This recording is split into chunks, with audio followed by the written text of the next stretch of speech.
5 సంవత్సరాల ముందు నేను నా యూట్యూబ్ ఫీడ్లో చాలా ఆసక్తికరమైన వీడియోను చూశాను. దాని శీర్షిక ఆకర్షణీయమైన ముఖమా కాదా. ఇది నాలుక పోస్టురిపై ఆధారపడి ఉంటుంది.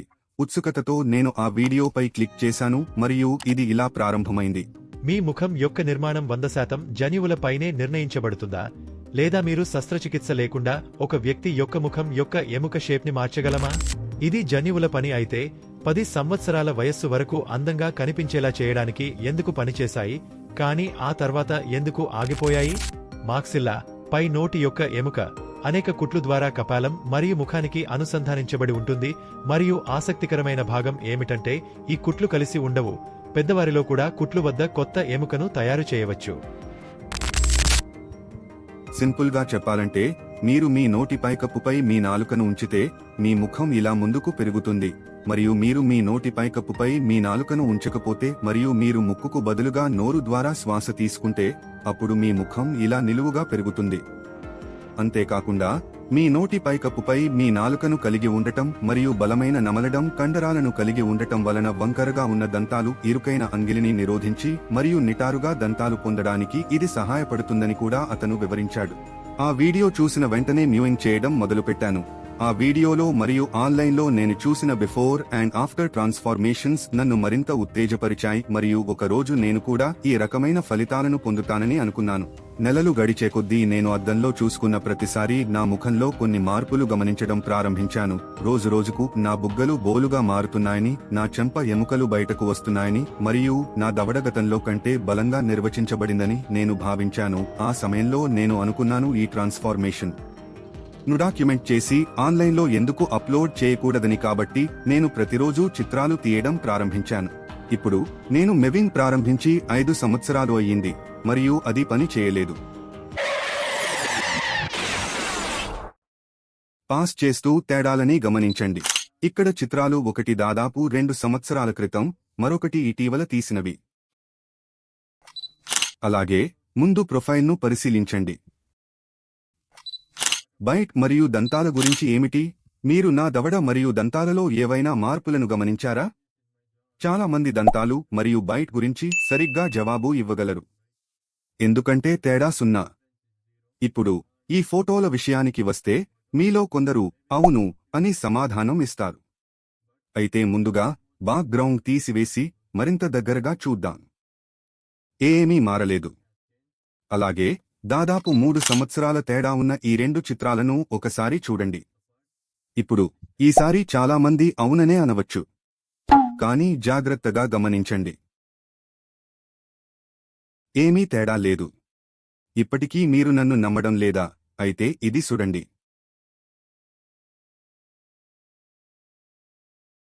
నిజానికి ఇక్కడ కూడా ఏమీ తేడా లేదు.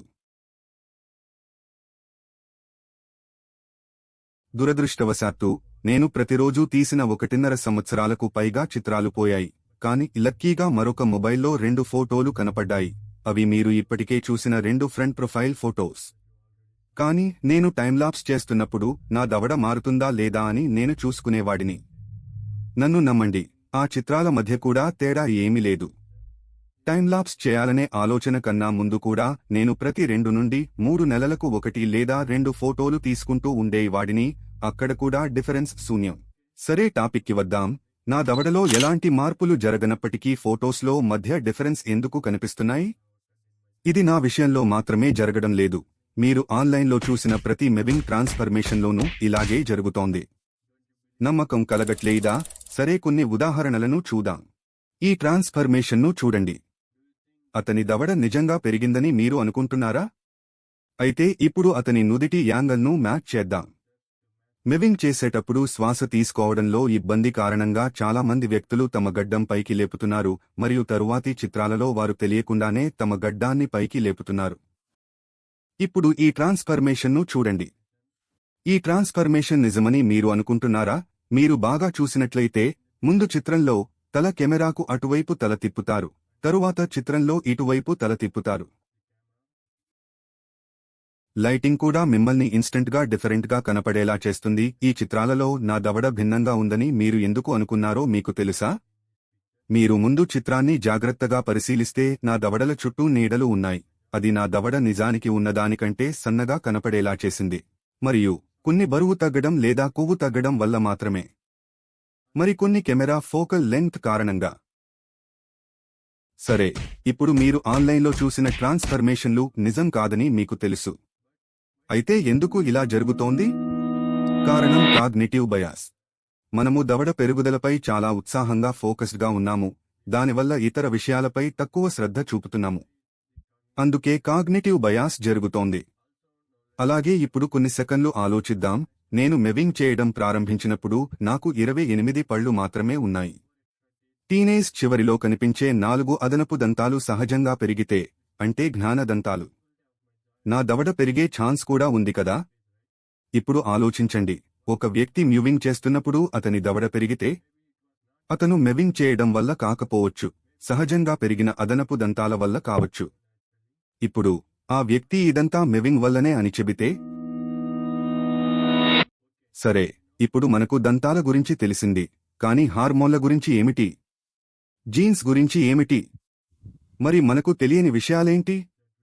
బాడీ ఫ్యాట్ పర్సెంటేజ్ లెవెల్స్ లేదా బిఎంఐ యొక్క కొన్ని అంకెలు పెరగడం లేదా తగ్గడం కూడా మీరు ఎలా కనిపిస్తున్నారనే దానిపై తీవ్ర ప్రభావం చూపుతుంది. మ్యూవింగ్ పని చేయనప్పటికీ చాలా మంది వ్యక్తులు మెవింగ్ పనిచేసింది అని అనుకోని తెలియకుండా వీడియోలు మరియు ట్రాన్స్ఫార్మేషన్స్ అప్లోడ్ చేస్తున్నారు. కానీ కొందరు కావాలనే చేస్తున్నారు. మ్యూవింగ్ పనిచేసినా మ్యూవింగ్లో చాలా సమస్యలు ఉన్నాయి. ఒకటి లుక్స్ మ్యాక్సింగ్. ఈ రోజుల్లో కొంతమంది లుక్స్ మ్యాక్సింగ్ పేరుతో విపరీతమైన ప్రమాదకరమైన మరియు నిరూపించబడని అంశాలను ప్రచారం చేస్తున్నారు. మీరంతా బాగున్నారని, అందులో తప్పేమీ లేదు అని చెప్పడం బదులుగా. ఒక్కసారి ఆలోచించండి, బహుశా మ్యూవింగ్ లేదా మరేదైనా టెక్నిక్ పనిచేసినప్పటికీ ఇతరుల కన్నా మెరుగ్గా కనిపించడం కోసం మీరు ఎంత దూరం వెళ్లగలరు?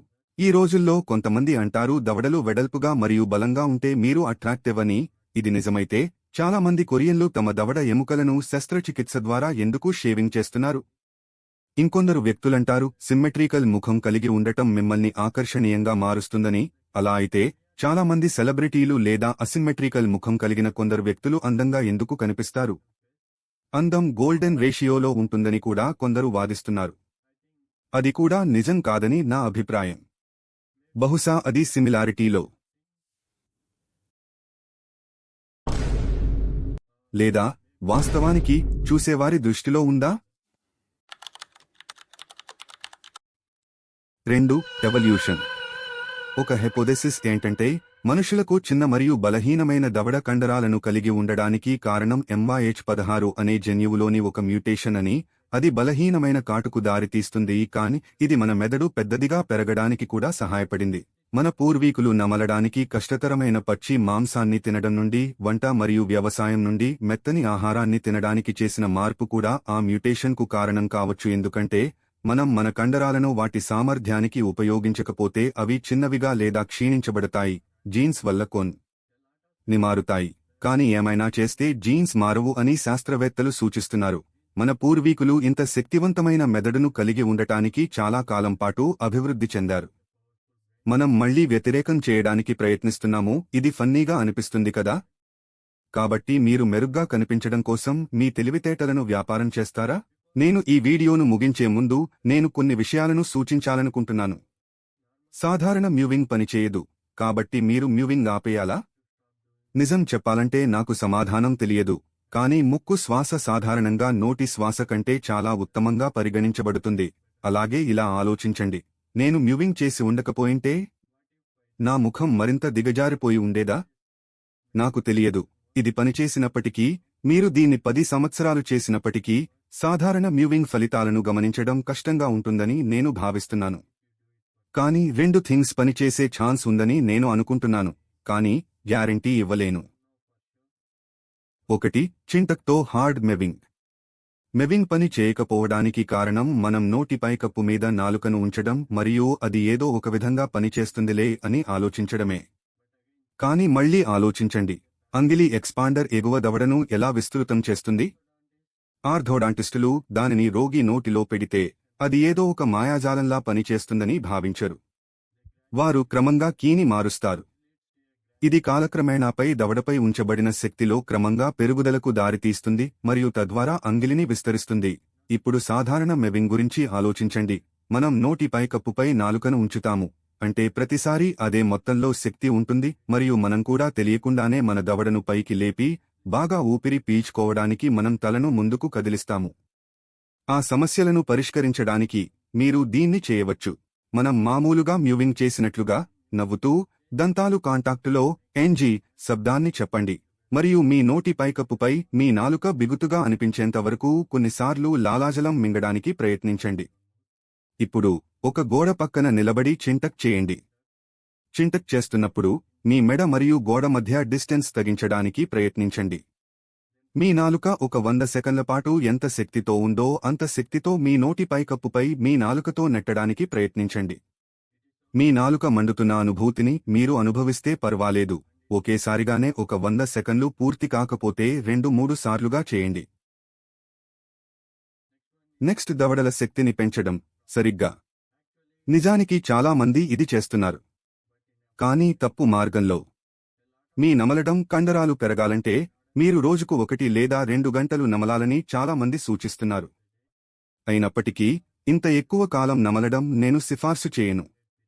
ఎందుకంటే 2 కారణాల వల్ల. గతంలో నేను అలా నమలడం అలవాటు చేసుకున్నప్పుడు నా దవడ మరియు చెవి వద్ద 2 రోజుల పాటు భరించలేని నొప్పి వచ్చింది. ఇది 2 సార్లు జరిగింది. ఆపై నేను పూర్తిగా నమలడం మానేశాను. మరియు ఆ సమయంలో నేను చాలాసార్లు ఉదయం లేచినప్పుడు నా నాలుకపై నా దంతాల పెద్ద ముద్రలను గమనించేవాడిని. రెండవ కారణం ఏమిటంటే తక్కువ శక్తితో ఎక్కువసేపు నమలడం కండరాలను నిర్మించడంలో అసమర్థమైనది మరియు మీ దవడ కీళ్లకు కూడా చెడ్డది. ఆ సమస్యలను పరిష్కరించడానికి ఒక 100 సెకన్ల పాటు నమిలే వస్తువును వీలైనంత ఎక్కువ శక్తితో రోజుకి ఒకసారి కొరకండి, అంతే. చిత్రాలు సరిగ్గా తీసుకొని ఈ విషయాలు పనిచేస్తున్నాయా లేదా అని తనిఖీ చేయండి. ఎందుకో తెలీదు, ఈ విషయాలు కూడా పని చేయకపోవచ్చని అనిపిస్తుంది. ఎందుకంటే ఈ విషయాలు కేవలం దవడ ఎముక సాంద్రత మరియు కండరాల పరిమాణాన్ని పెంచినట్లయితే దవడ స్థానాన్ని ఇలా మార్చే బదులు. నాకు తెలియదు, కానీ చూద్దాం. ఇది మానాకు ఉన్న చివరి ఆప్షన్. కొంత ఆశ. మళ్లీ చెప్తున్నాను, నేను ఎవరికీ వ్యతిరేకిని కాదు. నేను కూడా భవిష్యత్తులో మెవింగ్ విజయం సాధించాలని కోరుకుంటున్నాను, ఎందుకంటే ఇది పనిచేస్తే అది మనం జన్యువులను చూసే విధానాన్ని విప్లవాత్మకంగా మారుస్తుంది మరియు దానిని ఎవరు కోరుకోరు? అయితే మనం నిజం వెతకాలి, పక్షపాతాలు కాదు. నేను పూర్తి 5 సంవత్సరాల పరివర్తన చిత్రాలను చూపించలేకపోయాను, కానీ మీరు కొంతమంది యూట్యూబర్స్ని అడిగితే మీరు వారి 5 సంవత్సరాల మ్యూవింగ్ పరివర్తనను చూడగలరు. నేను మెవింగ్ చేయడం ప్రారంభించినప్పుడు మరికొందరు ప్రభావశీలులు కూడా మెవింగ్ చేయడం ప్రారంభించారు మరియు వారి ముందు మరియు తరువాత చిత్రాలను పోస్ట్ చేశారు. ఇప్పుడు వారు కూడా 5 సంవత్సరాలు మెవింగ్ చేశారని నేను అనుకుంటున్నాను మరియు వారి మొదటి రోజు మెవింగ్ రూపాంతర చిత్రాలను కూడా కలిగి ఉన్నారు, కానీ వాటిని జాగ్రత్తగా విశ్లేషించమని చెప్పండి, అప్పుడు మనకు నిజం తెలుస్తుంది.